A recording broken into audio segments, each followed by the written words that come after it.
Great. How was yours? I had a good week, but I'm a little hungry. Oh, okay. Wonder what we might find in the bag. What's for snack? Let's take a look. Because you know I was munching on that popcorn all last week. Oh, that popcorn was so good. Today I brought you a granola Oh my bar. gosh! Oh my gosh! Peanut butter chocolate. Any of y'all peanut butter allergies? Because I'm gonna make sure I'm gonna eat it in front of you. Good thing we're socially distant. Good thing. You know? Good thing. Yeah, got a little protein with the peanut butter. Yes, yeah, yes. All good. Hey, and you know what we forgot to do at the end of last session? I know exactly what we forgot to do. Our words. Oh. We forgot to look at the map. Here it is, guys. So we have started with community, and then we talked about covenant. We did love and belonging. Our 2 words last week. Stephanie, go away. Take it away. You know what? I'm gonna have to put my readers on Because we so old. because I got old eyes. So our 2 words from last week: faith, heritage. Remember, we had the interview with Miss Bissell, Miss Helen Bissell, on the Jewish faith of Christ, and so there we go, faith, heritage, and then. The big word, do you remember the word? Reformation. Reformation. And what was the meaning of that? I believe Reformation, we said, was a reshaping of ideas and behaviors. Reformation. And so today, what's on tap for today? Are we doing 1,500 years of church history again? No, not 1,500 years. Only about maybe 300 years worth. Oh, thankfully, I'm not going to do that math. 2. 1/5. Yeah. Look at that math. Here I am eating the granola. Yeah, good job, good job, good job. All right. So we found out a lot about Martin Luther. Yes. And he seems so bold and bold. unafraid. I mean, nailing that right on the door, like, hey, this is what we believe, bang. And he looked like he was following God's will in his life. Wouldn't you say that? Absolutely. So, bold, unafraid, following God's will. Maybe that's a life lesson for us. Maybe. Yeah. I like it. So one of the main points that Martin Luther made was that salvation could not be earned through good deeds, but could only be given by God's grace through faith. And what's grace?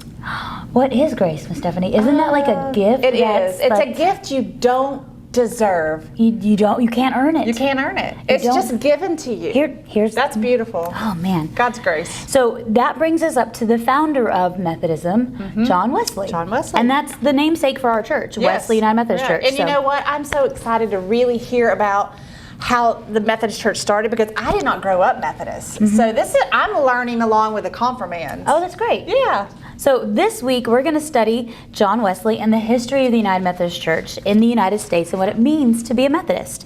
We're also going to have a quick little interview with Nancy Lightsey, and she was one of the founding members of Wesley here in Evans. Oh, I can't wait to hear what she has to say. Yes. Martin Luther was extremely influential in John Wesley's life, and one can argue that Luther and his beliefs on grace made one of the biggest impacts on John Wesley. Do you remember the 2 commandments? Remember every week. Are you tired of it yet? No. No, I'm not either. I'm not. We I'm really be not. tired of it. Yeah. What are the 2 commandments? Confirmands. Love God and love others. Gosh. Yep. That's right, and that's exactly what Wesley was preaching. Yep. God's grace in his life made a huge impact. His heart was warmed. And there's a ton more history with John Wesley, but thankfully, we're going to take a very quick overview on his impact in the United Methodist Church. So I'm going to read a quick story, and I want you to count the number of times that you hear the word Methodist. Okay. Count the number of times I hear the word Methodist. And in the story. In the story. I love being read to. Can't wait to hear the story. Perfect. Listen carefully. Okay. You ready? Yes. I was born ready. Oh, okay. Sorry, that was a little loud, but whatever. All right, here we go. The Methodist movement, started by John Wesley, kept spreading throughout England, Scotland, and Ireland. Eventually, some of those who joined the movement decided to move to the United States in search of new opportunities. 2 of these immigrants were former preacher named Philip Embry and his cousin Barbara Heck. One day, Barbara caught her cousin Philip playing cards and was furious with him. Gambling was strictly prohibited, as it opposed the concept of holiness taught within the Methodist movement. And Barbara believed. Barbara believed that the move to America was making Philip pay less attention to his faith. Okay. As a result, she insisted that he start preaching again, even if it was just to his own family. So Philip took her advice and started a small gathering with just family. In his home? In his home. Okay. Oh, started in his home. Okay, Yeah, there you go. that's what I said. More people began to attend the family gatherings, and this group eventually became the first Methodist congregation in America.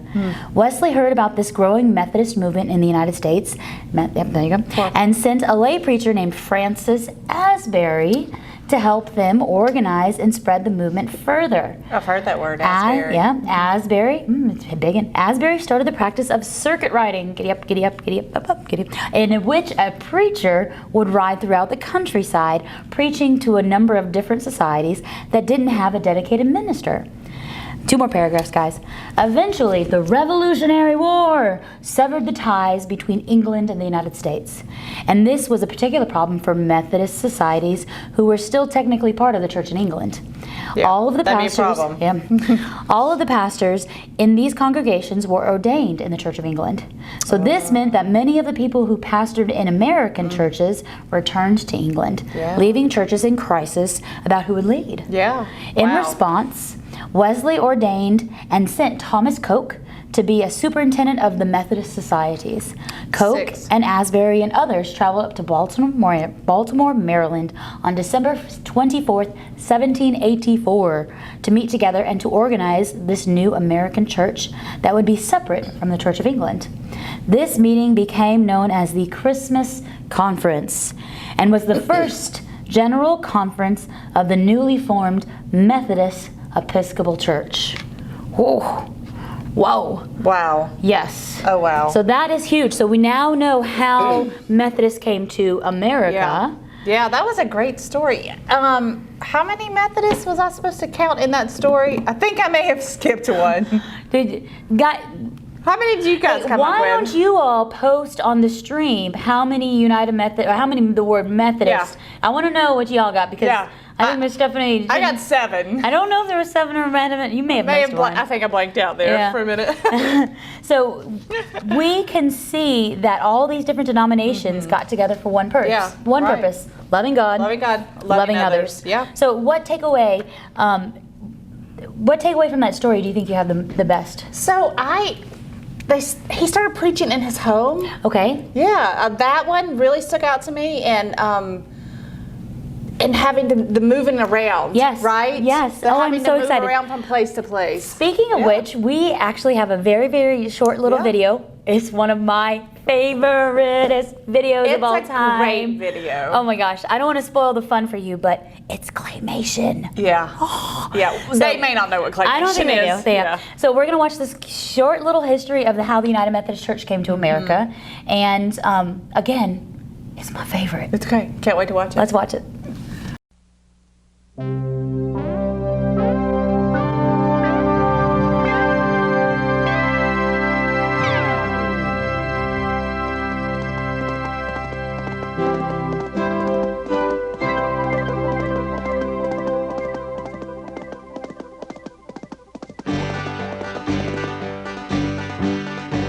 Well, back when our country was very young, John Wesley said, there's a job to be done. Young Francis Asbury said, send me. So they put him on a boat, sailed across the sea. Now, he didn't know the Tea Party was brewing and the American Revolution was stewing. By the time that the war was won, why, a brand new church had just begun. Right here in the U.S. of A. Freeborn Garrison rode for weeks all over the countryside, calling all the preachers to Baltimore for a Christmas conference. Asbury became a bishop, a new denomination was officially formed, and they called it the Methodist Episcopal Church. Well, there were 3 different groups in those early days, and they were going their own separate ways, started their own publishing houses, you see, to get the word out more effectively. There were Methodists, Episcopals, United Brethren too, and the Evangelical Association who would all get together on down the line. Guten Tag. Howdy do. Auf Wiedersehen. They just didn't know it right at the time. Well, the country was growing from shore to shore, and so were the Methodists, and what's more, they were traveling and preaching to the countryside, and all the ministers went on a circuit ride. Woo, that was tough. With rain and sleet and snow on horseback, you see. And when the weather got real bad, people used to say it was only fit for crows and Methodist preachers. And the Spirit was moving in those early days, you know. Camp meetings all over the place, and churches started popping up everywhere. But the country growing like it did, there were problems too that couldn't be hid. Just look at the Indians in the situation. The government sent them to a reservation. Yeah, some Methodists didn't like that at all. They marched right along with them on the Trail of Tears out west. Now the nation wasn't even a century old when somebody yelled, "California gold!" Come and get it. Half the country went out west, including some of those Methodists. Of course, there were other folks already out there. Wonder what they thought. Now the government was a democracy, and lay people said that's the way it should be. In the church, everybody should have a say, but everybody didn't always see it that way. Then somebody else said the land of the free's got to do something about slavery. No sooner had they opened their mouth than the war broke out between the North and the South. There were Methodists on both sides. When it was all over, folks began to see all of God's children got to be free.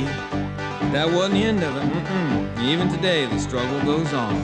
Now the nation was growing by leaps and bounds, and everywhere Methodists could be found. They started missions and hospitals, colleges too. They went to India and China and Timbuktu. Now the age of the machine soon was here, and there were cities and factories far and near, and the Methodists saw there were workers in need, so they adopted themselves a social creed. An end to child labor, the right of workers to organize. One day of And the rest women kept on and made some more dents and finally got seated at General Conference. And they worked real hard to get the right to vote and put up the first sail on the temperance boat. Well, been through a lot 200 years, been war and gore and lots of tears. And some of those folks who split back then decided to get together again. Now we have our fussing and fighting and fits, but we're still called United Methodist. Now ain't that something?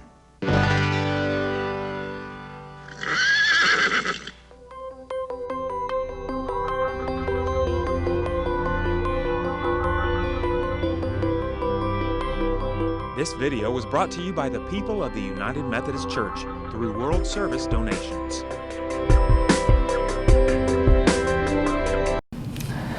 Do you guys not love the claymation video? That was amazing. It really reminded me of my childhood. I saw a lot of those. That's way too old for me there. No, that's I'm just true. kidding. Never mind. I'm way older than you. So I think it's super important. A couple of takeaways: the social justice issues that the Yes. United Methodist Church fought for. Yes, I because I did not grow up Methodist, that's what struck me. It, like the Native American Trail of Tears. The Trail of Tears, and how they supported their rights. The church did. That was amazing. The women's right to vote. Yes, that and was- if it goes back to that word Yes. Reformation. Yes. It goes back to Reformation. Remember, we're and how- always changing. always changing, always remembering God's purpose in our lives. Yes. And willing to be changed. and- I think that's important. Yes, and the United Methodist Church also fought for the freedom of slaves. Yes. That's, Amazing. it's huge. It makes me really excited to be a part of the United Methodist Church. Absolutely, What about you? yeah, and It even so, it helped form colleges and universities because Wesley was huge. John Wesley was huge on education. Yeah. Hey, didn't you go to a Methodist college? I actually did. thought you did. I went to a very, very large high school, and I knew that I didn't want to go to another large school and just be lost. Oh, yeah. So I focused on a private school, a little small private school, and it had 1,200 students, and I got to experience Old and New Testament. I got to go to chapel once a week. I got to be part of the Wesley Foundation, and it helped me focus on what God's calling was in my life. Yeah. To be an educator. That's amazing. So another term that I love, Yes. circuit riders. That was- giddy yes. up, giddy up, giddy up, up, up, Right? giddy up. Oh my gosh! And it's so cool how the preachers in wind and snow and sand and dust Yes. storms, they travel to different churches. And we actually have a pastor that has a circuit in our Pastor Jessica. Yes. Y'all right? Yeah. Yeah, Pastor Jessica Blackwood actually has. She goes around. to a couple Yeah. different churches, and That's- she circuit rides there. Yeah. Um, I would love, and I'm so glad, I mean, we're about to interview, right, one of Yes. the founding members. Yes. And so to see how our church got planted. Yes. So I can't wait to find that out. Yes, so Nancy Lightsey, she's here with us, and we're going to introduce her in just a second. Guys, I just want to welcome Nancy Lightsey. Did I say that correctly? Yes, you did. Okay, good. Yes, you Because I did. am a horrible with names. Nancy is on the worship committee, and she also does the Advent and the Altar Guild committees. So, confirmands, you may have met Nancy before if you were one of the children that what is that called? Like the Acolyte. Acolyte. Thank you very much. Sometimes words just escape me. Nancy is actually one of the founding members of Wesley United Methodist Church. Yes. Here in Evans, Georgia. So Nancy, can you just tell us about your experience? What caused you to want to start a church? Well, I didn't really want to start a church. We moved here in 1989. Okay. And my husband is a forever Methodist, but I was raised Presbyterian. Okay. But we started looking around for Methodist churches, and we visited Trinity and Aldersgate, and Those are all churches downtown in Woodlawn. Augusta. They were all downtown. And then one day we got a postcard in our mailbox that a new church was going to be established here, a new Methodist church in Evans, in the Evans area in Columbia County. And we were invited to a meet and greet with the pastor. Now, was that meet and greet here on this piece of property, or was that somewhere else? No, this was in people's homes. Okay. They invited people into their homes. Okay, important concept right there. Yes, and we met with several people of what I call the COMA committee, which helps organize new churches, and met the preacher, and it sounded really great, so we were very excited. And this was in the fall of '89, and they decided that they were going to start the church January 6, 1990. Wow. So this past January, the church actually celebrated its 30th year. So the church, in all actuality, our church, Wesley United Methodist Church, is still a baby. It is. It's still a baby. It is, compared to the downtown churches. Yeah. And So in your experience now, as one of the people that met in a home, did you go and talk to other people about Wesley? Were you able to bring No. new people in? we did not do that. Okay. We met at Lakeside Middle School. Okay. And the North Georgia Conference is the one that had decided a church was needed here. And they bought this land, this 21 acres. Wow, I didn't know we were that big. Yeah, that our church sits on. And they bought that in preparation for us to build a church. So we started off in Lakeside Middle, and the committee that was forming the church was hoping for 50 people to show up. Well, over 200 did. Oh my. So, Wow. I mean, and they had planned coffee and donuts and all this, and of course, they didn't have enough for any of that, but they were so thrilled. That's 4 times the amount they had planned. That's a little bit of math there for your confirmands. So from that moment on, it just took off. But It spread. It Yes. spread. Oh my goodness. But this is where I think it's important to talk a little bit about stewardship, because without the men who were willing to go every Sunday morning, set up the chairs, and then we had one guy who owned a florist, and he loaned us a truck, and we called it the Batmobile. I think there's a picture in Greg's offices. But it was loaded with the pulpit and the lectern and those things. And every Sunday morning, he drove, our volunteers drove the Batmobile That's awesome. to Lakeside Middle. So confirmands, do you remember one of those things, one of those pledges, one of those covenants you're going to have to make at the end of the session, at the end of this entire confirmation journey? Prayers, presence, gifts, service, and witness. So that is definitely something that you guys can participate in. So Nancy, I think really so. appreciate the time that you've spent with us today. Oh, thank you for having me. Oh, my goodness. It's It was really such- enjoyable. And, Yes. and I just want to commend all of the confirmands, because so far their parents have been guiding them, but now they're stepping up.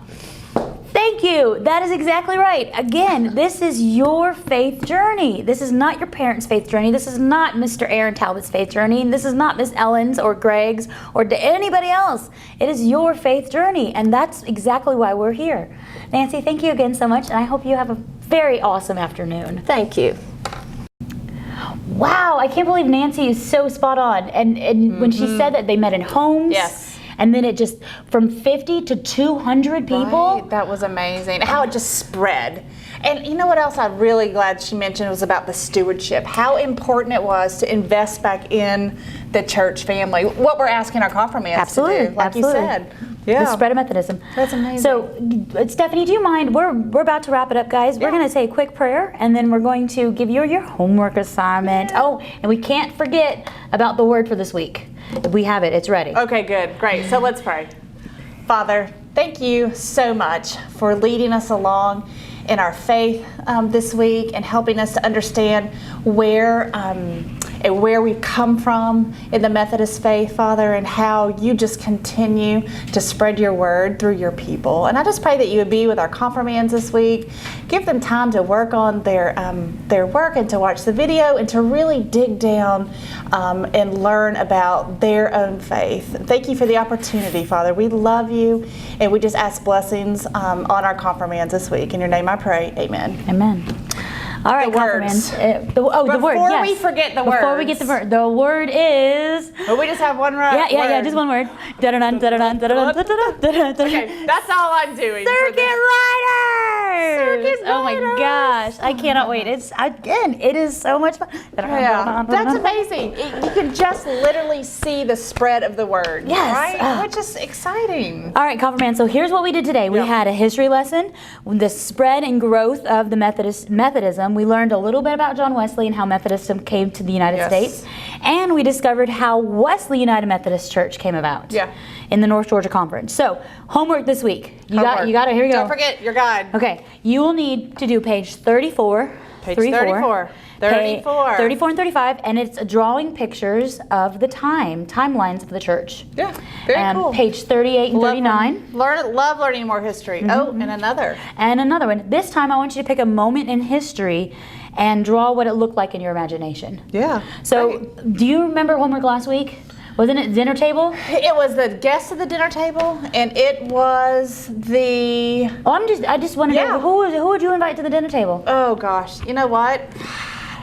Did you give that some thought this week about who you would invite to the dinner I table? was thinking like maybe one of the kings of England and how they decided to do their England church. Yeah. But then I got to thinking, hey, maybe if I wanted to start in the church history and go like the Vatican and maybe talk to a Interesting. pope. Yeah. I'm not sure. I really think I'd have to go with John Wesley. I do, only because since I didn't grow up Methodist, Okay. I would love to have a conversation with him about really that, we read that story about just being warmed in his heart. Yeah. I would really like to know more about that. So, That's awesome. yeah, hopefully we get to see some of your answers. Yeah. Confirmands, we really thank you for your time, and don't forget to bring your snack. Yeah. Oh, And I'm yeah. so thankful we are socially distanced because I'm eating peanut butter. Yours is falling apart. I know, it's so good. All right. Yeah. Hey, we'll see you next week. See you next week.